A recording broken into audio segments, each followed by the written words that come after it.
Egunon eta ongetorri guztioi, istorio bat nola plazaratu du izena gaurko solasaldiak eta saiatuko gara gaur hemen ditugun bi lagun hauen istorioak gertogotik ezagutzen eta istorio horiek kaleratzeko egiten duten bidea gerturatzen. Horretarako editore bat eta artista plastiko bat ditugu gurean. Hasteko eta behin, Mikel Soto, egunon eta ongitorri. Mikel. 1978an, Iruñan jaioa, historian lizentziatua, Iñaki Soto anaiarekin batera Unamunoren biografia idatzi eta argitaratu zenuen, horrez gainera hainbat antologia egin dituzu editore gisa, azken 12 urteak, egiteko horretan dara matzazu, Txalaparta argitaletxean, eta euskarazko liburuen arduraduna zara, narratiba eta saiakera ez ezik, aurren atala ere baduzu Txalapartan, eta komikiak ere plazaratu izan dituzue. Ederki ezagutzen duzu, Durangoko azoka, liburuak aurkeztu eta saltzea ere badagokizulako, eta bertan egoten zara azokak irauten duen egunetan eta gauetan. Durango full experience. Irantzulekue, bestetik eguna zure, Irantzu. Egunon. 1987an, Gasteizen jaiotako artista garaikidea, Euskal Herriko Unibertsitatean, arte ederretan lizentziatua, Granada eta Italian ere egin dituzu ikasketak, artibismoa eta arte irisgarria lantzen dituzu bereziki, eta disiplina anitzekin egiten duzu lan, instalazio artistikoak, bideo artea, margolan eta eskulturak.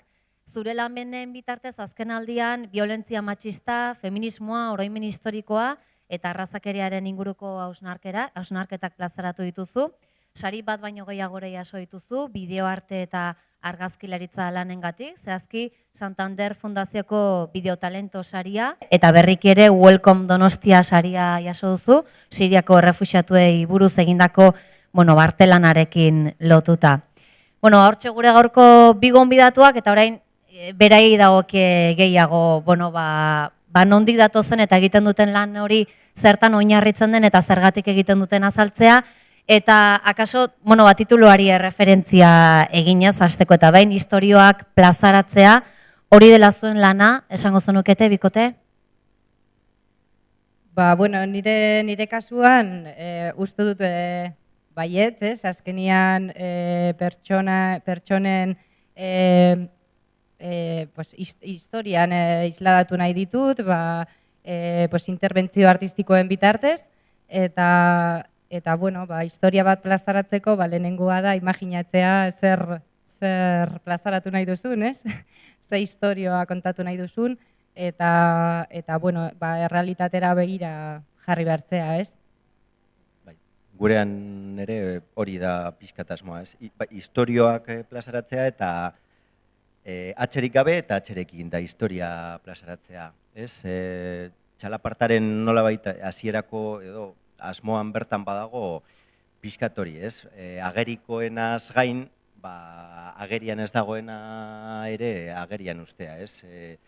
Txalaparta aurrekoa edo, Txalapartaren sorrera maila batean lotuta dago, Altafaiak bere garaian 1936, Navarra de la Esperanza al Terror, liburu horri lotuta, ez? Orduan bai, gure kasuan asmoa da, historia baita lurrazpitik ateratzea ere, ez? Pixkat hori, ageriko edo egunerokotasunan ikusten ditugun historiaiez gain, pixkat errealitateak, baita mundu konplexu honek, dauzkan ertz guztiak pixkat erakusten, azaltzen edo ikuspegi bat ematen saiatzea.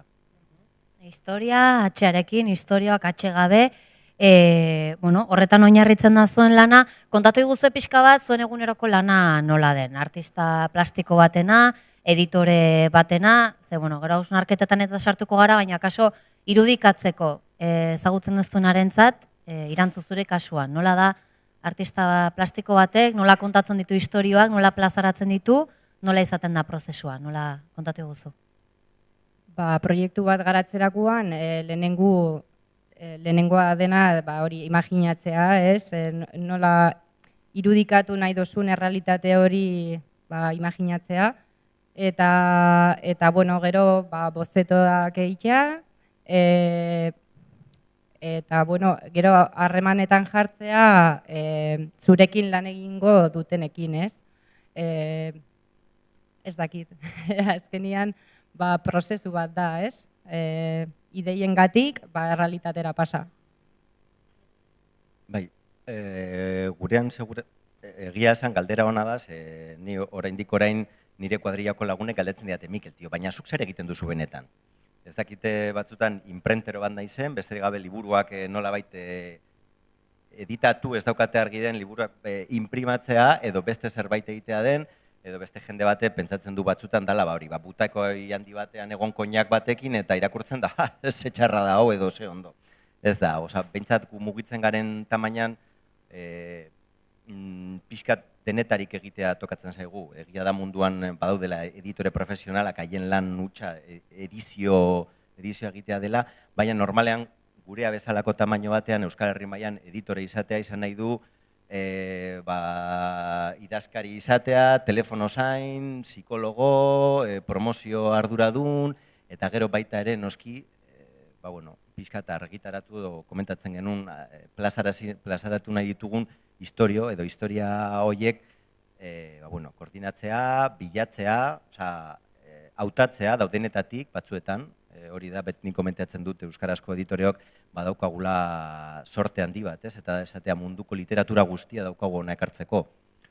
Onantza gentozenean, Axatel Hatzmirekin gentozen, azken patriarka argitaratu diogu edo, esan alizatea, begira, Orwellen 1984 argitaratzera noaz, ez dago euskaraz, eta hori placer, benetako placer bat da, eta pixkat ikustea hori lan horiek nola egin, edo nori enkargatu, segia da editoreon lanaren parte bat da, liburuak enkargatzea, bestela ezingo lirateken, existitzen ez diren liburu batzuk egitea, eta pentsatzea, zu komentatzen zenun bezala, ze ekipo humanoa behar duzun hori egiteko, ze pertsona dena proposagai bat egiteko, eta gero beste parte bat, noski, zuretzat interesanteak diren proiektu guzti horiek errentagarri bihurtu. Batzuetan dirua emateko eta gero beste batzuetan apostua ausartagoa baldin bada, esaten dugun bezala parra egiteko, ez dezagun dirua galdu.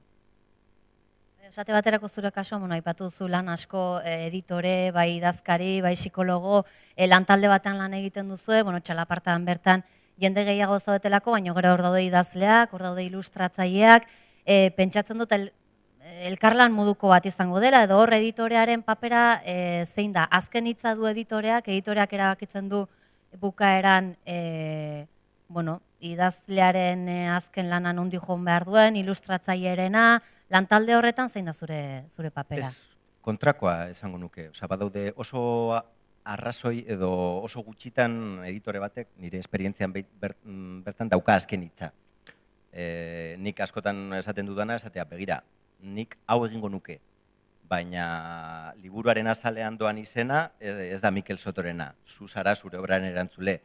Egon daiteke, ez dakit, bereziki saiak erarloan igual esatea, begira, guk hau ez dugu egiten, zuk ezingo duzu, ez dakit, ze jarrera matxista defendatu txalapartaren baitan, edo esan eta erakunde terrorista bat dela, edo, baina gutxi gora bera horiek izan daitezke mugak, gero bera da bere obraren erantzule. Niri pixkat badaude gauza batzuk, bereziki azaltzen saiatzen garela, elkarlan bat egin behar da, eta nire gomendia da askotan esatea, fida zaitez gurekin, gu profesionalak gara. Eta pentsasazu beti, ni ez nagola zure kontra, baizik eta zure alde. Ni saiatuko naiz zure lan horretan dagoen onena ateratzen. Eta horretarako, erabaki batzuk bai gomendatzen dizut gure gain ustea. Izan daiteke, une batean izan daiteke azala, edo salneurria, edo liburuak beste material osagarrik behar duen, irudiak aipatu dituzun bezala, eta zentzu horretan oso importantea da konfidantza hori lortzea. Zentzu horretan, aldarrikatu nahiko nuke editoreanen papera. Nik uste dut hemengo jende asko munduraterako balitz, harrituko litzateke editorek hartzen dituzten erabakiekin. Segia da mundu mailan bai hartzen dela eleberri bat aurkezten dizutela eta esaten dizutela. Begira, oso ondo dago, baina amaiera kenduko diogu, pertsonaia gizona da, emakumea izango da, izenburua izango da bestea, eta hemen alako gozak pentsa ezinak liratekekia da munduan hori egon badagola. Baina egia da maila batean egiten ari zarena elkarlan bat dela. Eta oso importantea da jende guztia eroso sentitzea eta fidatzea bata besteak daukan gaitasun horiek sortzen ari zaren hori aberastu egiten dutela. Zure kasuan erantzua aipatuzu ideiarekin hasten zarela, ez? Ideiak eta gero, disiplina hainbat erabiltzen dituzu zuk zure artelanak egiteko, ideia horiek nondik hartzen dituzu, nondik datorkizu, nondik jaten duzu? Ba, normalean imaginatzen dozu, ez? Bai, egia dela artelan ezberdinak ikustea, ez, beste artisten historioa ikustea eta nola beraiek irudikatzen dituzten gauzak ikustea, hori erraztasuna ematen dizuela hori, zure lanak gero garatzeko, ez? Baina beti ezberdintasun batekin, ez? Ez dakit, irudi bat buruan duzunean, ez, eraldatzeko era garatu behar duzu, ez? Eta hori, ideiak, ez dakit, askotan ohean, ez, bururatzen zaizkit, eta beste batzutan naturarekin harremanetan zaudenean, edo, momentu ezberdinetan, ez, sortzen dira. Eta zeren arabera erabakitzen duzu, behin duzun ideia edo plazaratu nahi duzun historioi plazaratu, zen material erabiltza horretarako? Zuzuk argazkia, bideoa erabiltzen duzu, pintura erabiltzen duzu, zeren arabera erabakitzen da formato bat edo bestea erabili zure kasuan? Normalean, gaianen arabera, adibidez, Martxoak 3 memorialaren barruan garatu nuen eskultura, burdinezkoa egin nun, alde batetik iraunkorra izan behar zelako izan, eta kalean egon behar zelako, baina bestetik garai hartako materialekin erlazionatuta zegoelako, adibidez, 6.000 zapaten kontuarekin, materialak aurkeratu nituen zapatak oso ezberdinak direlako, eta azkenian aniztasuna adirazi nahi nun, eta, zapatak hori oso ezberdinak dira, batzuk irekiak, beste batzuk itxiak, beste, kolore ezberdinekoak, tamaina ezberdinekoak, eta azkenian pertsonak bezalakoak dira, ez? Orduan, hori, ezaugarriak, izan dituen kontutan, kasu horretan. Gaiaren mesedetara nolabait materiala edo formatoa erabiltzen duzu zure kasuan. Esan genezake zuen sorkuntza lanetan politika gaiak eta gai soziala lantzen dituzuela, kaleratzen dituzuela, irantzu zure kasuan, esan dugu azken aldian violentzia matxista, oroimen historikoa, arrazakeria, Mikel Txalapartan zer esan, ostiralean egon ginen, Elkarrekin Infozazpi irratian, aipatu zen egon mundu mailan, Kuba eta Fidel Castrori buruz liburu gehien kaleratu dituen argitaletxea dela. Gutxi gora bera, hori da. Naiz eta esan behar den anitza dela gaietan eta formatuetan baita ere Txalaparta. Baina esango zenukete jendartean eragitea badela zuen nahia, baduzuela jarrera edo hortik kokatzen dela pixka zuen lana? Bai, asmoa bai. Gero gertatzen dena da,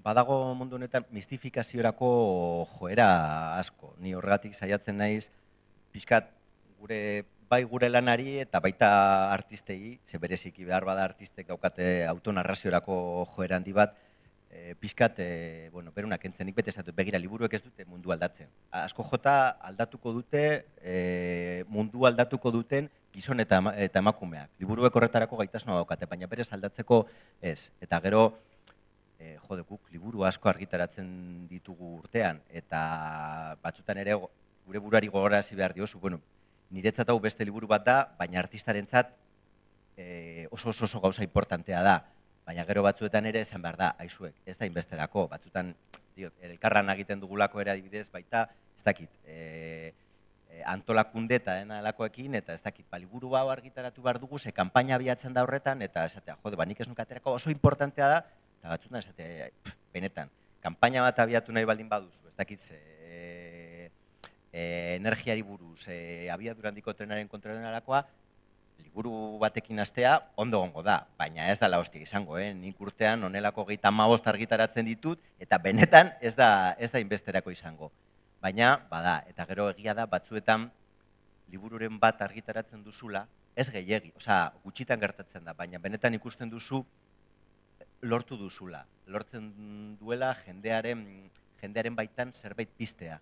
Eta jendea komentatzen duzulako, eta horretarako adibidez Durango oso plaza polita da, ez? Elkartzen zailako irakurreekin eta feedbacka daukazu, eta jendea horbiltzen zaizu, eta esaten dizu, ostia, begira, irakurri nuen hau, eta niretzat izan zen, eta hainbatzuk komentatzen dutena, liburu baten ninguna, esaten duzu, jo, ondo egin genuen edo, liburu horrek basokan zerbait, eta badu gaitasun hori, ez? Eta pertsona horiek eraldatu ditu, eta behar bada pertsona horiek errealitatea eraldatuko dute. Oso une polita da, baina ez da inbestetan gertatzen. Bai, baina ez orduan, ez? Hortxe, tartean. Bai, nire kasuan, bai, nire ustez hori ikusgarritasunaren jendartean bizi gara, eta artea begiak zabaltzeko tresna behar da izan.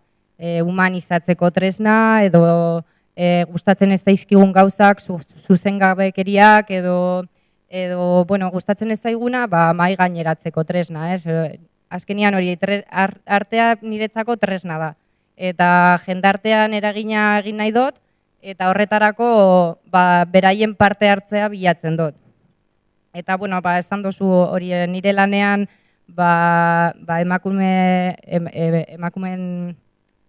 emakumeen aurkako violentzia salatzen dudala, eta, egia da, hori lehen hitz egin dugun bezala, ez, nire sormena lanean uste dut bi etapa egon direla, bizitzan zehar dauzkagun etapak bezala, ez? Eta lehengo lanetan hasi nintzen gai pertsonalei buruz hitz egiten, gero konturatu nintzen agian gai horiek ez zirela, ez zitzaizkidala bakarrik nire gertatzen, ez? Eta beste jende batzuei gertatzen zitzaiela, eta orduan arte sozialara pasa nintzen, ez? Eta, barrutik, hitzekin esan ezin dudana, artearekin espresatzen dut, baina saiatzen naz, sozialak diren gaiak hori plazaratzen, ez? Bi fase bezala egon dira, beraz, zure orain arteko hilbidean, arte sozialera pasazinela, aipatuzu artibismoa kontzeptua erabiltzen duzuzuk, azaldu iguzu, zer den artibismoa? Niretzako artibismoa artea eta ekintza batzen duen artea da, eta, jendartearen zerbitzura jartzen den artea da, ez nire ustez. Azkenian pentsaera bat, uste dut, eta bestela berez oso kontzeptu edo oso hitz polita da. Bai. Txalapartan ere artibismoa egiten duzue? Saiatu egiten gara. Alere badago batzuetan lehen komentatzen un mistifikaziorako joera horretan ere badago, ez? Badago jende bate pentsatzen duna niri militantzia da, editatzea eta den alakoa, nik ez dut uste hori danik, nik uste dut militatzea dela eta aktivismoa dela eta editore izatea nire lanbidea da. Eskerreko editore feminista edo internazionalista izatea ez du esan nahi hori nire aktivismoa dana. Nire aktivismoa da, nire lan orduetatik kanpo gizarte ekintzan egiten dudana. Ze batzutan badago, ez dakit, gogoa daukat, herriko taberna lan egiten nuenean ere jende batek esan dezun, zu liberatua zara, ez barkatu, ni tabernaria naiz. Osa, liberatuak dira, badakigu gutxi gora bera ze jende dan, eta ni tabernaria naiz. Eta hemenik kanpo, antolakundetan egiten dudan lana, orduan militantea naiz. Liberatua izan naiz aurretik ere, baina ez naiz. Egon daitek ere horretarako jora bat. Ez, nire aktivismoa eta nire ez dakiz zer da, ez, begira, hau nire lanbidea da. Eta gero nik egite ditut beste gauza batzuk. Gero egia da, komentatu egun bezala, errealitatea eraldatzen edo proiektu batzuk bultzatzen laguntzen dudala, baina, nire lanbidearen parte bezala, eta gero nire lanbideak edo nire argitaletxeak daukan gizarte konpromesoari lotua, nolabait. Eta beraz, helburu sozial edo politikori gabeko sorkuntzak edo arteak badu zentzurik zuentzat, zer esango zenukete? Niretzat, baina badu, nik ez dut egiten, normalean nik liburuak egiten ditut, orduan guren, ez dakit, saiakerak, biztan dago, badaukatela, argitaratzen dugun literaturak, gehienetan badu gutxi gora berako helburu sozial bat, baina gero egia da, badagola arte nik ikusten dudala, ezagutzen dudala, edo kontsumitu dudala ere, igual, helburu sozial edo politiko ezagunik gabeko artea, eta oso plazenteroa da, ez dakit, duela urte pare bat, egon nintzen ikusi genuen aurrenekoz, 1000 alditan institutuan ikusi genuen Miguel Angelen David, ez dakit ze helburu zeukan, baina la hostia da, osea, 1000 aldiz ikusi duzu, talerean zaudenean aluzinatzen duzu, badauka zentzua, eta zoragarria da. Bai, niretzako, bueno, uste dut baiet, osea, zentzua du, eta nik ere batzutan egiten dut, baina ia da, gehien betetzen hauena, helburu sozial eta politikoa duena da, azkenian bestea estetikoa eta dekoratiboa den arte bat da, baina, bueno, ere, lanean zeudenean, hori, alako lanak egiten, ere, deskonektatzen dozu, eta, bueno, politxa da ere, baina, bueno, beste helburu bat dauka, Hor, aipatu duzu, Mikel, Herriko Tabernan lan egiten zanuenean aipatzen zizutela, ez zu militantea zara, eta oliberatua zara, eta bueno, bere izi beharra, kaso hontan txalapartan zaude, ez dakit horrelako ardurarik sentitu dute duzuen, bueno, bai txalapartan edo bai arte plastiko bezala, egunerokoan sentitu dute duzuen aktivista edo militante edo konprometitu izan beharraren zama. Ze herri honetan igual horretatik ere badago asko, edo ez? Edo nola bizitu duzu ezuek? Jode, herri honetan konpromiso bat eukitzea oso garesti ordaindu da. Osea, ni nolabait nire esparru sozialean herri honekiko atxikimendua, osea, gutxienekoa egin dut, eta ja, kartzelan urte pare bat eman ditut. Zer esanik ez, herri honetan egon den konpromiso maila eta admirablea, eta egunen batean ohartuko gara jende batek egin duen guztiaz. Baina sama ez, ni beti kontrakoa sentitu izan dut. Ez dakit, mundu hobe bat nahi dugunok beti pixkat errealitatea ikusten dugu eta esaten dugu, ostia, zenbat falta zaigu oraindik, ez? Orduan beti daukagu pixkat diskurtso eskor bat, ez? Eta jende bat dago, baina ez dakit, baina ez dugu lortu egin beharko nuke, nik ez dut uste segulan lortuko dugunikola gure helburu handiak, ze ez dakit, independentzia lortuko bagenu, urrengo gunean ez ginateke danok etxera jungo, jarraituko genuke, oraindik gauza asko daudelako, hobetzeko, mila bidek daudelako, eta hori, eta niri hori gustatu egiten zait. Osea, niretzat hori bide bat da, ez da helburu bat berean, osea, militatzea beste jendeekin eragitea, gizartean eragitea, antolatzea beste jende batekin, nahi dena egiteko, gure herri hau oso aberatsa da, daukan tejido asoziatiboa aluzinantea da. Eta elkartzea igual dio, batzuk egin nahi dutelako, ez dakiz, 10 elkartzen dira, nahi dutelako, kale baten izen aldatu, hori zoragarria da, niri gustatzen zait, eta ni betetzen nago, ez da sama bat. Eta espero dut, nire bizitza guztian egiten jarraitu alizatea eta postasun berberarekin. Aurrekoan, Tasio Erkiziaren liburua aurkeztu genuen eta Arnaldo Otegi komentatu zuen, eta esan zuen, eta hori, eta irribarre bat egin, eta esan du, askotan bagoaz, eta esan zuen, y nos parten la cara. Pero te parten la cara igual con una sonrisa o sin una sonrisa. Gutxienez eraman dezagun herria Espainetan. Eta gero, bueno, behar bada portuko digute, baina herriarekin.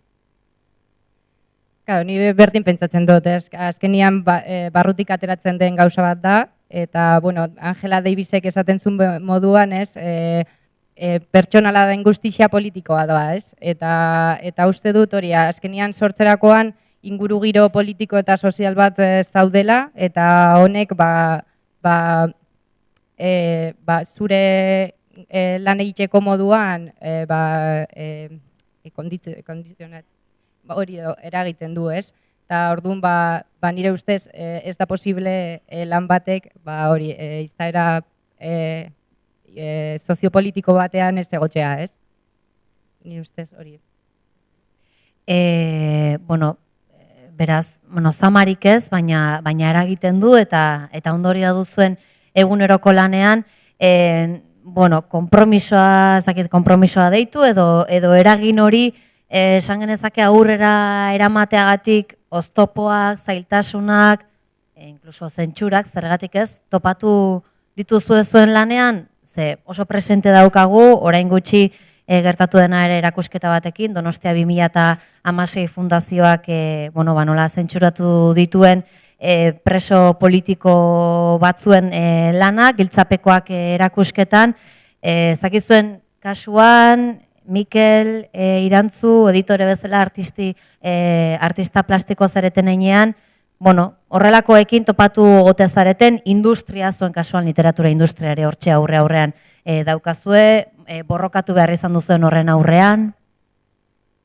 Ez dakit gu industria bat gara, así que ez nuke esango borrokatuko industriaren kontra. Ez, mugak daude, pero ertze ezberdinak dauzkan ikuste dute galderak. Egia da, muga daudela, baina, mugak, ez dakit, jende gehiena dauzkana, alegia, zapatagileek ere mugak dauzkate, merkatuarena, kaien talentuarena, merkaturatzeko bideak, eta dena dauka. Egia da, halako muga batzu daudela, eta gainditzen saiatu barzela. Eta gero egia da, herri honetan muga politiko gehiegi daudela.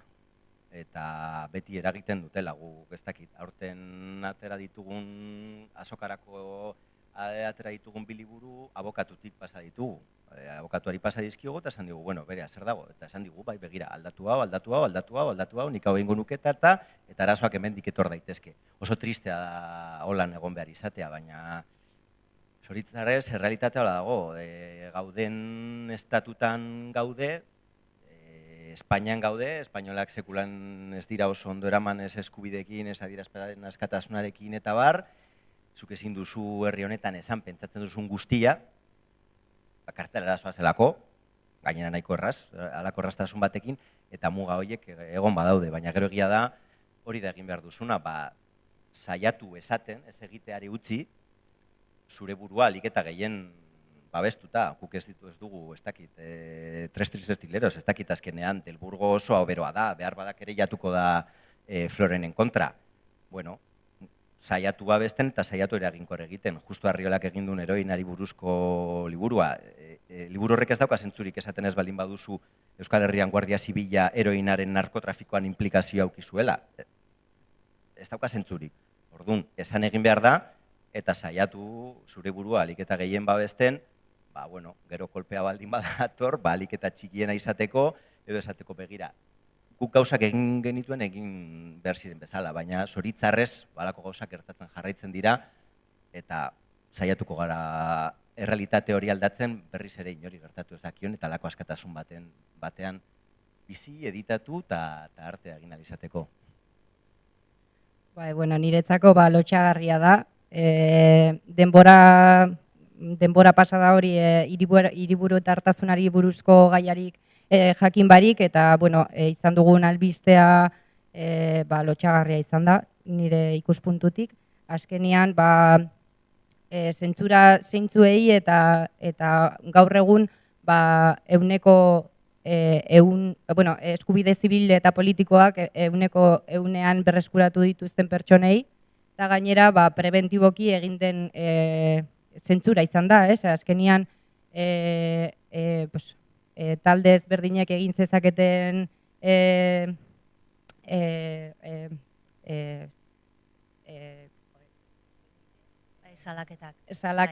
salaketen kontra zentzura egin dute, eta non dago artea, non daude eskubideak, eta non daude arteak ematen dizuna askatasuna, eta non daude beraiek aldarrikatu dituzten baloreak, niretzako hori lotxagarria da, eta Mercedes Sosak esaten zuen moduan, zentzurak oso arreskitsuak dira herri baten garapen kulturalak geldiaratzen dituelako, Eta gero alere, badago hor parte bat, erabiltzen jakin behar, badago liburu zoragarri bat, ez da txalapartak argitaratu duelako, baina basan, eraren bidez, Walter Scotten, Los dominados y el arte de la resistencia, puntu batean zaudenean ikasi behar duzuna da, esango dut, ulertu dira simbolo bezala, ez estriktoki, baina etxaiak zure kontra erabiltzen duen indarra, bueltatzen ikasi behar duzu. Orduan, alakoak gertatzen direnean,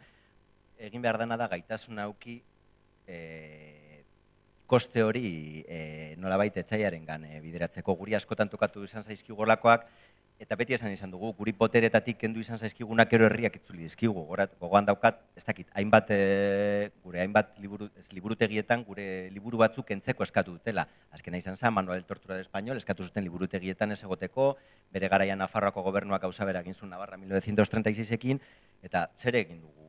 Herriaren gana jotzea, eta hiritarrak izan dira, liburutegietara, jundirenak, egitera, eskatzera, liburu horiek liburutegietan daude, haiek eskatu dituztelako, salatzea, nazioartean mugitu du, erabili behar duzu pixkat zure kontra erabiltzen datorren indar hori, hori, pixkat boxoan bezala, juego de piernas eta itzuli bestaldetik. Bai, bueno, ere esan nahi dut hori, orain, proiektu bat aurrera eramaten ari garela hori Donostia 2016koekin, eta, halako gauzak ez ditugula onartuko, eta saiatuko garela hori herritarren ahotsa plazaratuz, ez? Kontradikziorik sortu dizu zuri esate baterako, zentsuratutako erakusketa horrekin oso jarrera irmoa agertu duzu, eta orain ari zara 2016 proiektuaren barruan azken 10.000 joan etorria, ezta? Lan horretan lanean, aurrez ere beste bat egin duzu, abelbideak, zaki sortu dizun horrelako kontraesanik, zuri? Bai, oso triste jartzen hau alako berriak izatea, ez? Eta pentsetan gaude bai, proiektu honetan, hori, horren kontra iritziak emateko aukera, ez? Herrietan bizi direneoi, hori, hitza ematea, hori, horren kontra badaude, esateko, ez? Gonbidatzen dira. Eta kontraesanek beti bi alde daukate. Jende batek ez dakit, ikusten duenean Hillary Clintonen argazkia Pussy Riotekin ez dute. Ostia, zer egin du Pussy Riote? Ze kontraesana, argazki horretan niretzat kontraesana Hillaryk dauka, ez haiek. Guk ez dakit, Espainiako kultur ministeritzan diru laguntza eskatzetuloko, eta eskatzen diozu eta, bai, gu Euskal Herrikoak gara, ez gara argelak. Haiek ikusiko dute, ze kontraesan daukaten gurea bezalako argitaletxe, ez dakit, aientza, terrorista denalako bati dirua ematen. Kontraesanak beti dauka bi partea. Zure partea ondo egiten baldin baduzu, kontraesanak sortuko dizkiozu besteari. Salaketa batzuk ere jaso zenuen erakunde baten partetik, Kutxabanken partetik, Krea eraikinean hain zuzen ere gertaturikoa, Gasteizko eta Arabako kultura politiken utzikeria salatzeko margolana egin zenuen, salaketa jarri zuen Kutxabankek, azkenean atzera bota zuena, nola bizitu zenuen hori zuk? Orduritasunarekin, ez dakit, nahi nuena egin nun, uste dute bazen garaia horrelako bat egiteko, eta inork ez zuen ez egiten, nik egin nuen, ez? Eta, salaketarekin, autoritasuna sortu zidan, baina gero, lasai ibili nintzen, azkenian egin nuena etzen kalte bat, bakarrik ekintza simboliko bat, ez? Eta, azkenian dana pasazen, ez? Eta, herriaren babesa nuen, eta, normaltzat, ez, azkenian. Eta buelta ematea lortu zenuen zuk ere, kasu honetan, salaketa bertan bera ere utzi zuelako Kutxabankek, aukeratzen dituzuen gaiengatik eta gai edo ideia hori zabaltzeko moduagatik, esan genezake biak zaretela ausartak eta berritzaileak, hala iruditzen zaigu guri behintzat, arteak berritzailea izan behar duela, uste duzue? Nire ustez bai. Azkenian teknologia eta komunikabideen gizartean, jendartean bizigea, eta uste dut berritu behar gaela egun oro, ez? Eta, bai, hori da, bai, berritzailea izan behar gara. Bai, baina, ez nintzateke neu ere horretan tematuko, ez dakit. Abanguardiek gauza asko sortu dituzte eta gauza asko ekarri, baina gero ere tarteka oso erraz ikusten dira abanguardien desbidereketak edo bere horretan galtze batean, ez? Nik uste dut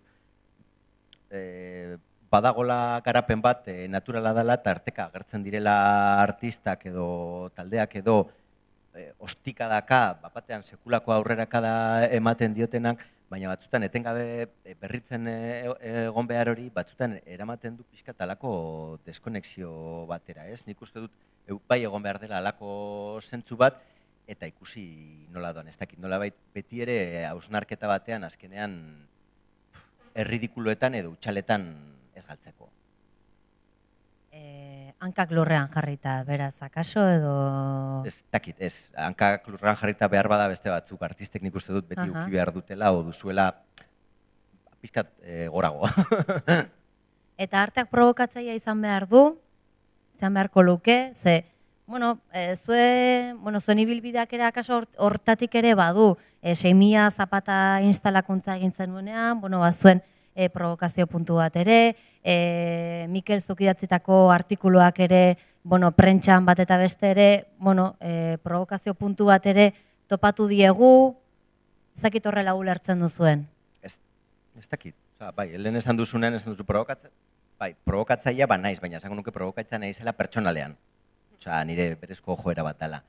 Ez dakit, provokatzaile ez behar bada segurazki hiztegiak ematen duen adiera horretan, baina bai provokatzaile esan behar du zerbait provokatu behar dizu. Zerbait provokatu, pentsamendu bat, edo sikiera placer estetiko bat. Nik bai esango nuke, zuk egiten duzuna eragin diezaion zerbait besteari. Eta gero batzuetan egia da, nire ustez ondo dagoela provokazio maila altu bat, sikiera horrek sortzen duelako eragin bat, erantzun bat edo, eta hor abiatzen da dialektika bat, eta dialektikak positiboak dira zentzu horretan.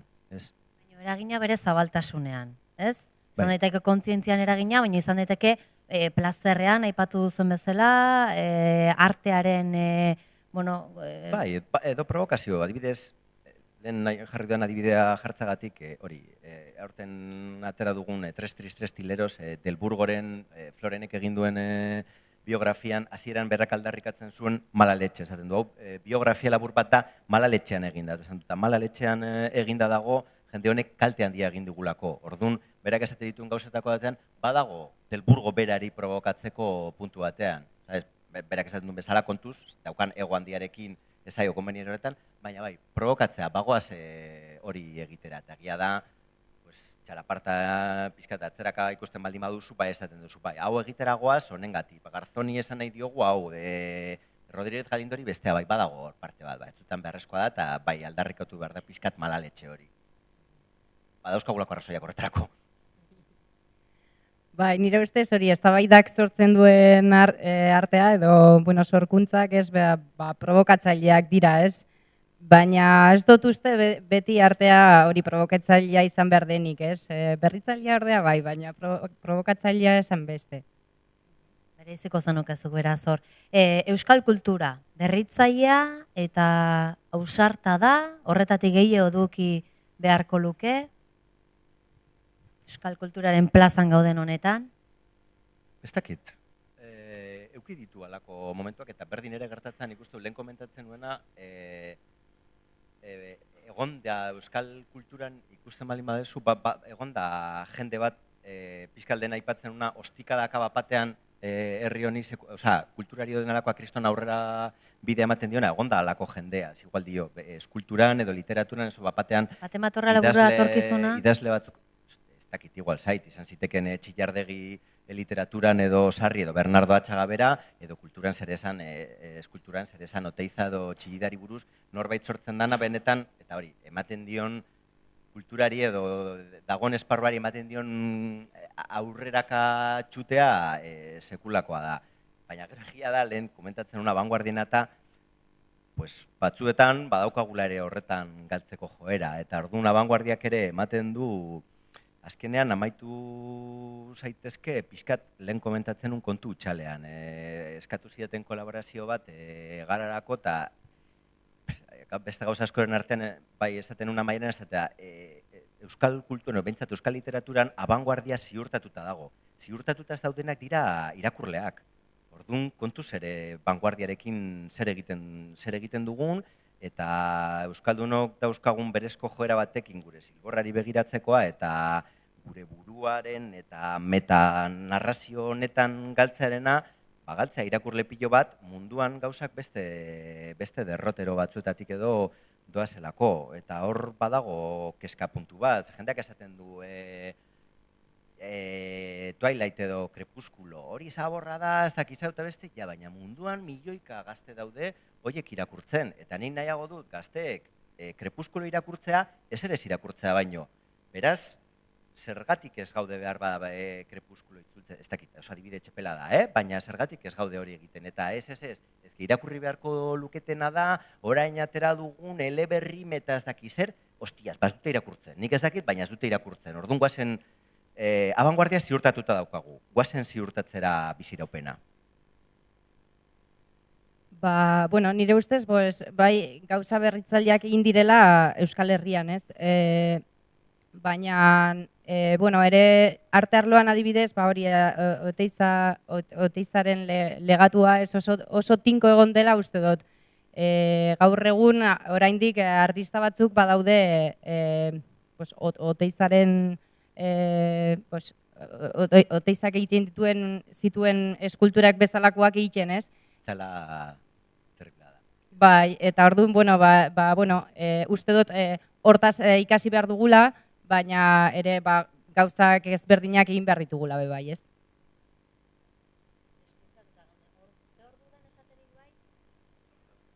Order.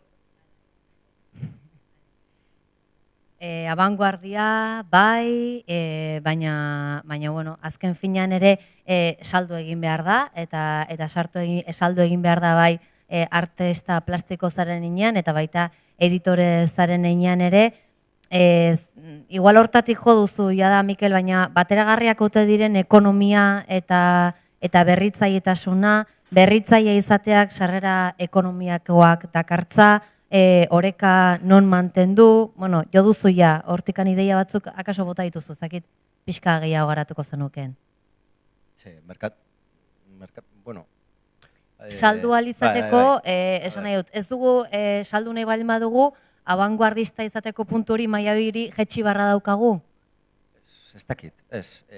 Batez ere egin behar dena da gauza onak egitea. Hori esatea da, esatea bezala, ez? Baina bai egia da, lehen komentatzen genuna, ez? Askotan esaten dut, Jorge Erralde, urte askotan Anagramako editore izan dakoa esaten zuen, editorea animalia estrabikoa dela, ez? Begi bat dauka artean jarrita eta bestean merkatuan. Pizkaren esaten nuna, bale, ni banoa hau egitera. Eta saiatu behar naiz pizkat errentagarritasunaren muga hori egiten. Orduan karo hori da, pentsatu behar duzu ez bakarrik argitaratzean, edo pentsatzen dut edo eskultura egiten, nik zer egingo dut, nola lortuko dut konexioa, nola salduko diot jendeari nik zer egin nahi izan dudan. Claro, horretarako lehenik eta behin zerbait ona egin behar duzu, gero komunikatzen jakin edo hori. Batzutan lortzen duzu eta bestetan ez dakit. Aurtengo liburuan artean behar bada, hori, aipatzenen, Oier Gillanen Mister Senyora aipatuko nuke.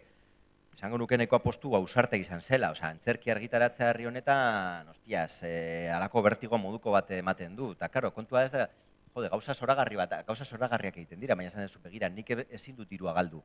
Ze egiten baldin badut hau, eta dirua galtzen baldin badut, ez dut dirurik beste liburu batzuk egiteko behar bada dirua emango luketera, baina ez dut eukiko. Pentsatu behar dut, pixkat proiektuaren biziraupenean. Zer gertatzen da? Oierren liburua zoragarria dela, hainbat erabaki editorial nolabait ondo hartu genituenak, bai bilduman, bai idoiaren marrazkia sartzerakoan, eta lortu genuela balako konexio bat, eta segurazki produktu errentagarri bat izango dela, baina egia da, bai, pizkat begiratu behar diozula merkatuari eta pentsatzea, bueno, begira, ni hau egitera noa, eta aber lortzen dudan jendearekin konektatzea, eta norbaitek, pintzat, masa kritiko minimo batek ikustea nik egin dudana. Kontutan hartuta gurean masa kritiko hori oso txikia izan daitekela, Osa, duela urte batzuk argitaratu genuen telesaiei buruzko liburu bat, eta denik esan nostia. Egongo dira Euskal Herrian 500 friki alako zerbaitetarako, eta ez zeuden.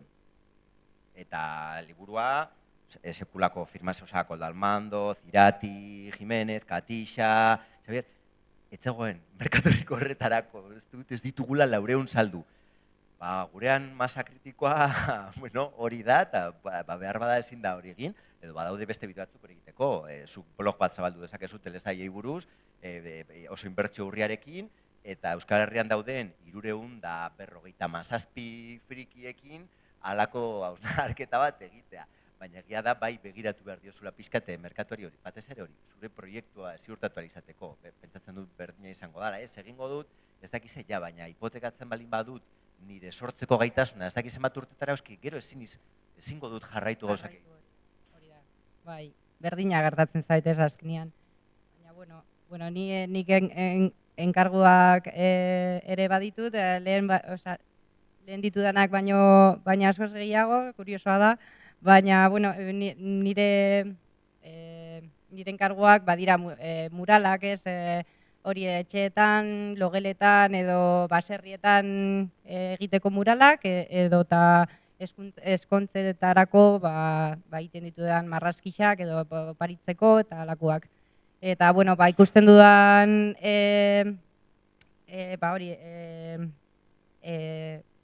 gauzarik txarrena, ez da azkenian denbora batekin lan itxen dozula, eta, bueno, lan horri, eta gero bestetik bezeroaren nahiak aurre ikusi behar dituzula, ez? Hori ere, azkenian ez darela libre. Sormen lanari akaso mugak ere jartzen dizkio enkargozko lan batek. Hori da, ez da azkenian libre, hori zure kabuz egiteko, ez beti ezan behar dituzu bezeroaren nahiak buruan, ez? Txalapartak esaterako enkarguzko zenbat lan gutxi gora bera eskatzen ditu, dakizuena funtzionatuko dutela? Guk eskatu. Bai, hori da. Nahiko. Bai. Oso tristea da, baina oso gutxitan gertatzen da guri heltzen zaigun lan bat, begira, hori da, esan nahi dut, ez ezagunekin, ez dakit nola esan. Asier Serranok bidatzen zuenan begira, idazten ari naiz, badakizu segurazki liburu hona izango dela, baina pertsona ez ezagun batek esate begira, hau idatzi dut, esatea, ostia, ze ona. Tarteka, sorpresak hartza dituzu, baina benetan heltzen dana ez da gehiegi. Eta, bai, batzutan, bai, enkarguzko lanak dira, batzuetan ikusten duzulako behar bat dagoela, ez? Begira, hau ez dago eginda, hau ez dago kontatu. Pizkat hasieran esaten genuen hori, istorioak eta historia saleratzea ondo legoke hau egitea eta pentsatzen hasi, ostia, zeinek egin dezake hori askotan egiten da. Hor zaiena dana eta asmatu behar duzuna da, enkargoa zeini egiten diozun. Eta hori ez da bat ere erraza.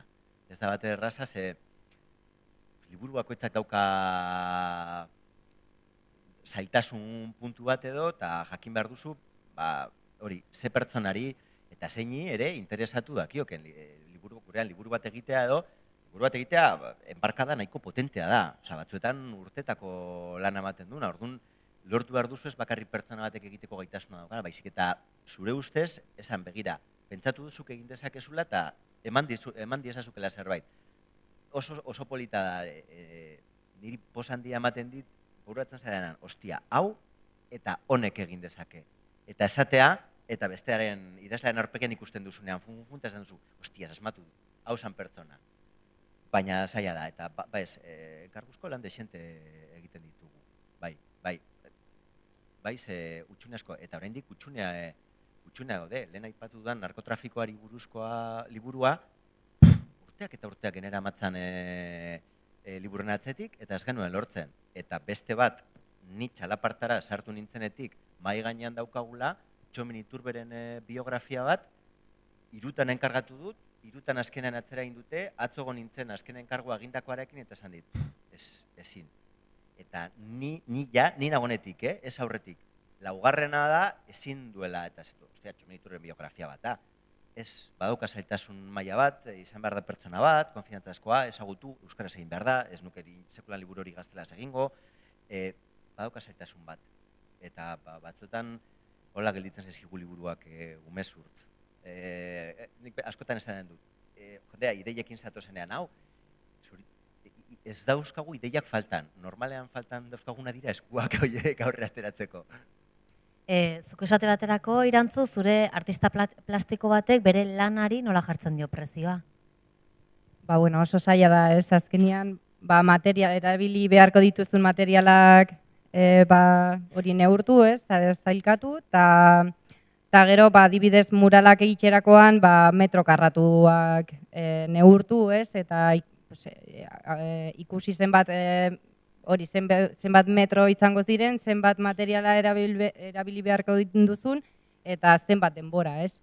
Eta orduan, dena batuz, kalkulatu gutxi gora bera zenbatekoa ateratzen den, ez? Eta inguruari begira, gainerako sortzaileei begira baita ere, konparaketa bat eginez, edo, ez dakit hor egongo dira baremo batzuk, edo ez dakit nola funtzionatzen duen. Uste dut baremoak daudela, eta depende ze egiten duzun, ez? Ez da berdina eskultura bat egitea, mural bat egitea baino, edo instalazio artistiko bat, ez? Oso ezberdina da, eta prozesua eta materialak, materialen kostua oso ezberdinak dira. Pixkanak azken atalean sartzen joateko. Euskal kulturaren plazan gaude, Durangoko azokan, euskal literatura eta euskal literatura eta musikarekin abiatu zen azoka hau, baina azken urte hauetan garatzen ari da, gune berriak sortu dira, ahotsenea, irudienea, eszenatokiak, abia, eta disiplina hainbat ere batzen joan dira, ikusentzunezkoak, antzerkia, teknologia berriak, oinarrian alare, esan genezkake hizkuntza dagoela, zure kasuan Irantzu, hizkuntza baina gehiago arte plastikoa erabiltzen duzu, komunikatzeko, arte plastikoko sortzaile gisa, zure burua plaza honetan nola ikusten duzu, nola kokatzen duzu? Oso ongi, ez? Sortzaileen artean ikusten dut nire burua, eta oso interesgarria iruditzen zait, hori azken urteotan egiten ari diren aldaketak, ahotsenearekin, irudienearekin, kabia, uste dut irekitzen duela purtxo bat kulturarloko disiplinak, ez? Eta uste dut sorkuntzarako oso ongi etortzen dela, ez? Zu oinarrit izatoz, literaturatik, zain nola ikusi duzun garapena azken urteoetako, arrisku bat ote da literaturarentzat. Beharrezko bat zan, eta nire ustez zentzu honean egiten da, nire ustez azoka kriston aldaketa jasotzen du. Akordatzen ez, duela urte batuk, basego alako eztabaida bat, merkantilizazioa, eta bai zera, ni txikitan etortzen izenean, ura baizala merkatu bat, eta ez nuke esango zentutzarrean, nik azokaren, aurrekoan Irati Jimenezek egiten zuen bezala, azokaren azoka hitza defendatzen dut merkatu zentzu horretan. Baina niretzat, ni akordatzen ez, hori justo kartzeran egon nintzela, kafe antzokia egin zenean, eta etzuli nintzen urrengo aldia esan, ostia, haula letxe da, beste zerbait, musika kartzen du garrantzi bat, beti badirudi liburu azoka dela, ez, liburu eta disko azoka da, eta azokaren biziraupenerako musikak garrantzi handia dauka. Ez dakit, behar bada ez dute, gaztek ez dute Kerpuskolo ikusiko, behar bada ez dute irakurriko ez dakit ze liburu, baina bai, etorriko dira, gatibu, edo zea maiz, edo ikustera. Edo guazen. Bai, hori da. Eta gertatzen dena da, alde batetik, bakoitzak badauka ideia bat azokari buruz, baina guk ez dugu azoka egiten. Azoka Gerediaga Elkarteak antolatzen du, esfortzu handiz eta konpromiso handiz, eta ulertu behar da, pentsatzen dut, Gerediagak ere badauzka bere ritmoak, bere gaitasunak, bere mugak, bere denalakoak, eta kanpotiko zorraza izango da esatea, egin behar leko litzateka eta beste, baina gero egin behar da, eta guztio konturatzen gara, guk gauzak egiten ditugunean normalean komplikatuagoak dara. Nera nahiak askotan esaten du, begira, normalen azdana esatea, nik zure proiektuari buruz, hitz egiten egon alizatea ez dakizen bat denbora. Normalen alitzateke, nik zure proiektua kritikatzen dudanean, 3-4 gauza esan alizatea, eta nire proiektua kritikatzen dudanean, 50. Ulertu behar dugu ere hori dela, ez? Eta pixkat, denon artean, elkarlanaren bidez, azoka garapen horretan laguntzea. Nik uste dut elkarlana positiboa da, segurazki hobetzeko ongo da, eta ez dakit, apurka aurrera doala. Baina egia da tarteka gelditu behar garela pixkat hausnartzera denon artean, eta azoka antolatzen dutenei laguntza ematera, baita ideien moduan, baita kritiken moduan ere, edo eta ez dakit, pixkat denon artean, hori, komentatzen genuen, azokaren biziraupena eta garapena ziurtatzeko. Hizkuntzari dagokionean nola kokatzen zarete zuek azoka honetan? Argi dagoen bezala euskal hiztuna zarete biak, Irantzuzuk B ereduan ikasi zenuen, atzerrian bizitu izan zara, eta orain nolabait euskara berreskuratzen ari zara, Gasteizkoa, Mikel Zuiruindarra, euskaraz hazitakoa, ikastolan ikasitakoa, familia ere euskalduna eta euskalduntzen ari dena. Iruñan ikastolera izatea definizio oso bat da. Bueno, ba, hortxe, argi eta garbi. Euskarazko arloa daramazu gaztelera lan egiten duen argitaletxe batean. Iruña, Gasteiz, Nafarroa, Araba, euskara eta euskal kulturaren azoka honetan, non zaudete? Erdigunean, periferian, sentitzen zarete, non kokatzen duzue? Osa, Durangon egon arren, herri honetan, kultur mailan Gipuzkoan ez dagona periferia da. Igual dio Bilbo izatea edo Nafarroa izatea. Nafarroa eta Gasteiz baldin bada, ja da periferia, baina iaia kanpoko aldetik.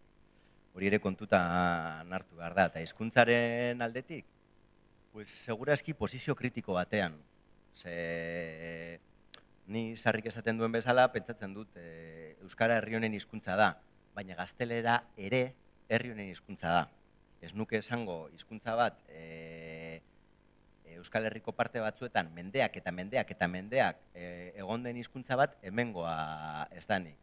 Orduan, zentzu horretan iruditzen zait azoka bere hizkuntzarekin konprometituta egon behar duela, baina ere bere herriarekin konprometituta egon beharko lukela. Eta zentzu horretan, halako ikuspegi ideologiko edo purutasun baten izenean, nire ustez, herriarekiko daukan konpromisoa galdu egin du. Adibidez, erabaki horren ondorioz, 3 argitaletxea ez dago hemen, ezin dalako hemen egon. Eta ulertzen dut, muga batzuk jarri behar direla, Espainiako, esan dezagun argitaletxeak azoka honetara sartu ez daitezen. Baina 3 ez baldin bada argitaletxe euskaldun bat, eta Alfonso Sastre eta Eva Forest, herri honetako partez baldin badira, odol galdu kuadrilla bat gara. Eta kontutan hartu behar dugu, erabaki horiek hartzerakoan hori gelditu dela kanpoan, herri honen parte bat, eta herri honen alde dagoen parte bat. Eta hori ere esan egin behar da, eta hori gertatu egin da, halako onarpen maila batekin, inork ez du gaia berriz gainean jarri, baina hori gertatzen da. Eta nire ustez, mantendu behar du daukan hizkuntzarekin konpromisoa, baina baita ere herriarekin.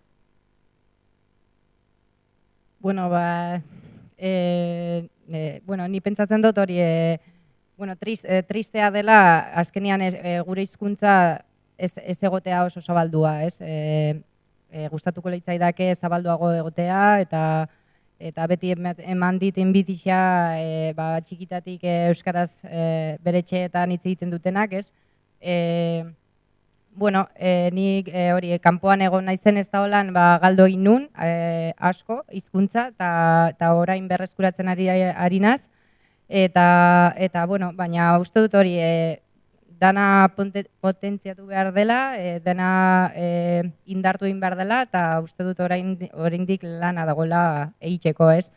Durango azoka, uste dut hori beraren lana egiten dula alde honetatik, eta uste dut Araba eta Nafarroa ordezkatuak daudela, baina, ere badaude kritikak egiteko, ez?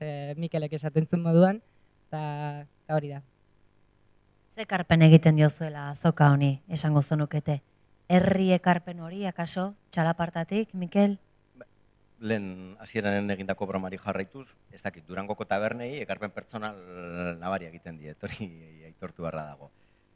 Ez dakit, bai, pentsatu nahiko nuke, ez nuke berriz ere aipatzen genuen mistifikazio horretan erori nahi, ez? Eta txalapartak ekartzen diona, txalapartak bai, zerbait ekartzen du azokarak, ekartzen du, ez dakit, hainbat liburu, hainbat gauzak, segurazki gurean ez baleude, inon ez leudekenak, ez?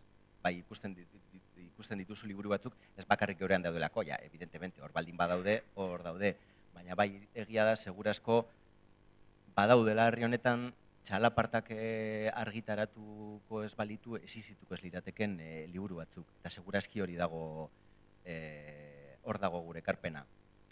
Kontrara pentsatu daiteke ere, orduan txalaparta existituko ez balitz, asmatu beharko litzateke, baina hori da zuzen ere egin sana. Guk badakizue irakurleak eukitzeaz gain, arpideunak dauzkagu eta pixkat basan ideiaren oinarrian bai egon zen. Herri honen parte batek uste du liburu hauek beharrezkoa direla, lagun gaitzala horiek egiten. Eta harrigarria bada ere, mundu mailan arpideunak dauzkaten argitaletxeak iaz dira existitzen, badago, eta haiek esker txalaparta da dena, eta haiei iruditzen zaie, zorionez, guk egiten ditugula bestela existituko ez lirateken liburu horiek, eta horretan jarraitzen dut. Eta segurazki hori izango da Durangora ekartzen. Durangori egiten diogun ekarpena, Durangoko tabernei egiten diogun ekarpenaz gain.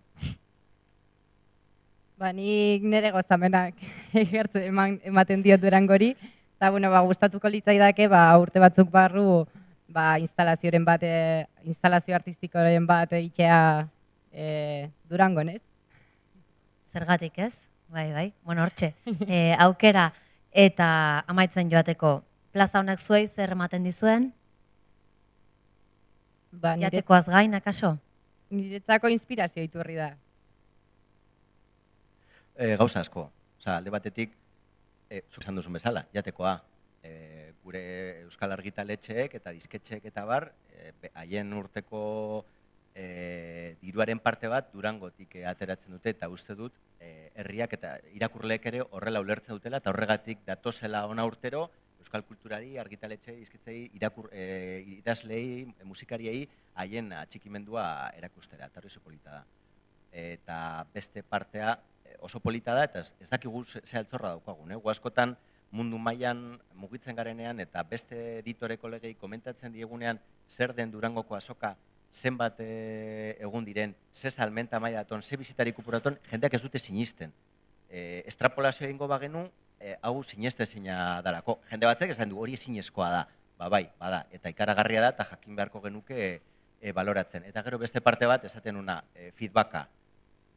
Editatzeak badauka parte bat, eta sortzeak ere pentsatzen dut ere zure kasuan, pixkat bakartia dana do, eta amaitu dezakezu zure burbuja horretan, ez? Eta hortik ateratzean irakurleekin zaude, eta ikusten duzu, ze gustatzen zaien, zer ez, animatuenak esaten dizute, hau gustatu zait, beste ez, eta parte hori oso polita da, oso polita da, zentzu, bai, niri asko gustatzen zait, eta gero oso aberatsa da. Orduan ikuste dituzu bakarrik gauza batzuk, eta importantea da, hori, Durangok badauka ere zilborrezte parte hori, ez? Ja, lotura zuzena da, ez da, dendan sartzen da liburu bat, eta zuk ez dakizu. Ez, aurpegia daukagu guztiok elkarri ikusten diogu, badago jende bat urtero ikusten duzun hemen, eta oso importantea da Durangok zilborrezte funtzio hori betetzen jarraitza. Ematen diguna ikaragarria da. Eskerrik asko hau zuen ekarpenagatik, besterik gehitzekorik ez baduzu behintzat, hementxe utziko dugu, eta plazer bat izan da, eta eskerrik asko zuei Mikel Soto eta Irantzu leku eta gerturatu zareten nahi ere, eskerrik asko. Mi esker. Mi esker.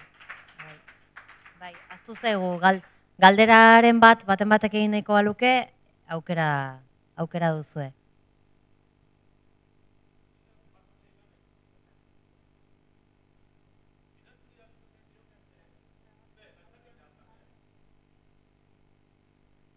Bueno, bakoitzari galdera bana edo, egingo dizuet.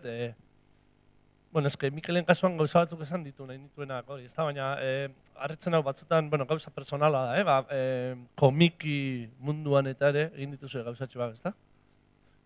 Baina, bueno, hori galdetuko dizut gero, hemendik kanpo agian. Nik ez dakit urtean zehar zenbat liburu edo lan irakurri beharra izaten duzun. Eta valorazio kritiko bat egiteko orduan, hor ez dakit ze bertigo edo ze ziurtasun, ze makulu, zeretan oinarritzen zaren, ze nik hori imaginatzen dut niri tokatuko balitzait, ez da? Ez dakit nola esan, ze karga, ze keska, oso argi dago valorazio batean, ze suposatzen da gustu pertsonalitik aparte, funtziona dezakeen ez, bueno, gauza asko daudela.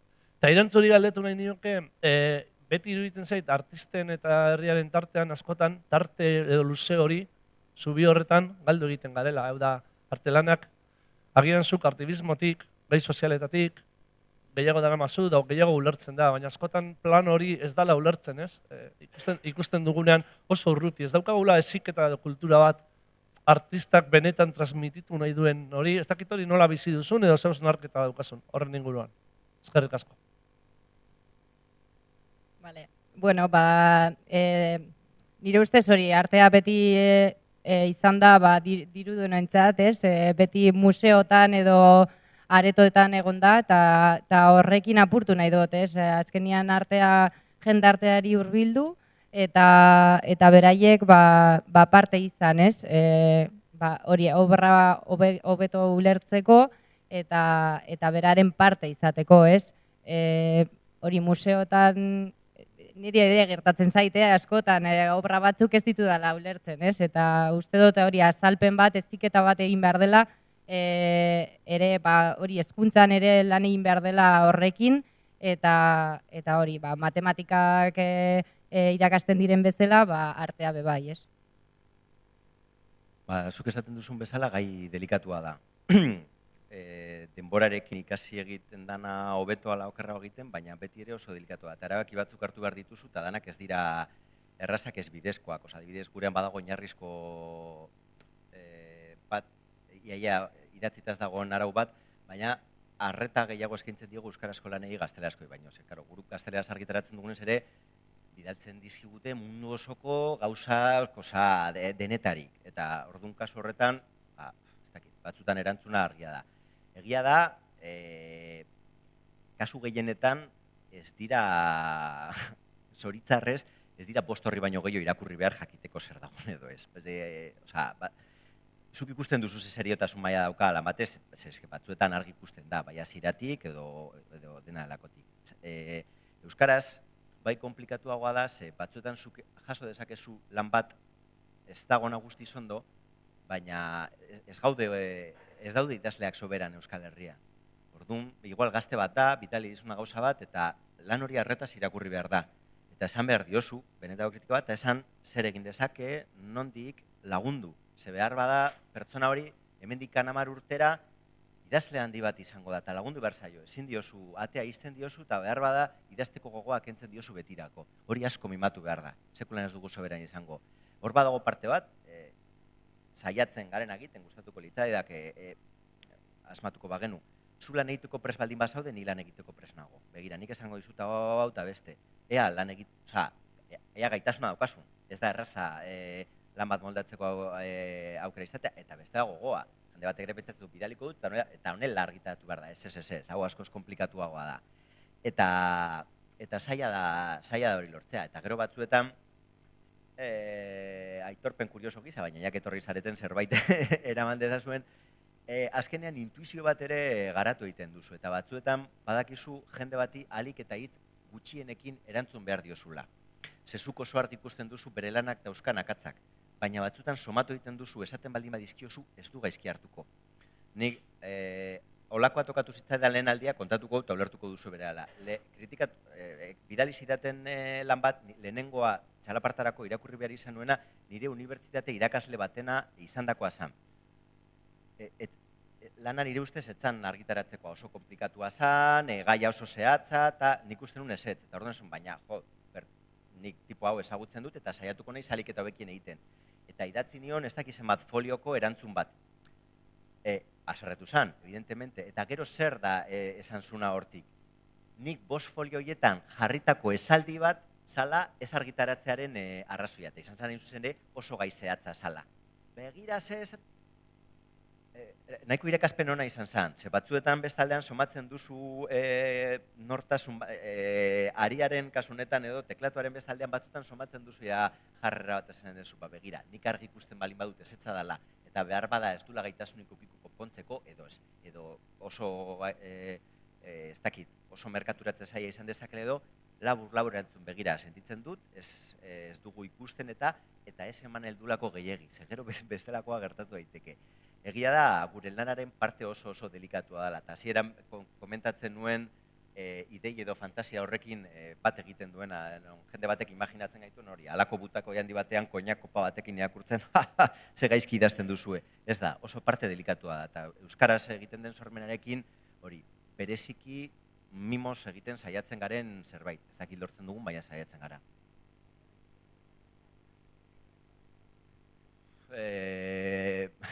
Lagunak, alere, ez, beste arrazio daukazu. Jose Mari Esparza, urte askotan txalapartako zuzendari izan dakoa, esan zia lehenengo urtean, eta esan, una editorial es una máquina de hacer enemigos. Eta egia da, bada. Egoekin lan egiten duzu, eta oso komplikatua da, ez ez naz akordatzen ze editorek esaten zu, editore baten lanaren parte bat da egoak gestionatzen jakitea. Eta hala da. Eta alere egingo dut egoaren aldarrikapen bat, ze bestela badirudi, eske idazleek ego handia daukate. Idazleek ego handia daukate egorik gabe ezin delako idatzi. Ulertu behar da, ego maila bat, edo egoa eduki behar duzula maila batean, sortu alizateko eta plazaratzeko, eta hori egia da, hori horrela izan behar du. Gertatzen dana batzuetan, egoak neurrizkanpokoak dira edo, eta kontu handia eduki behar duzu horiek gestionatzerako orduan. Irati Jimenezek beti kontatzen du, Raymond Chandlerren libururik ezagunetakoa da, eta segura, igual honena izango da, El largo adiós da. Igual bere libururik, arraroena, o zer izango da, edo pizkate outsider samarra da. Berak idatzizun bere emaztea minbizi luze baten ondoren hil zitzaionean. Orduan, idatzizun eta ikusten da, bere largo adiós hori egiten ari dana. Orduan, bere editoreari bidali zion, eta editoreak, argitaratuko dizut, Raymond Chandler zarelako, argitaretxe honetara diru parrastada bat egarri duzu, gure idazle handi bat zara, baina zure libururik okerrena da, eta berak komentatzen du beti min hori barruan geratu zitzaiola, eta ez nahi barritzen, editoreak ezuelako gaitasunik izan ikusteko zer zegoen liburu horren baitan.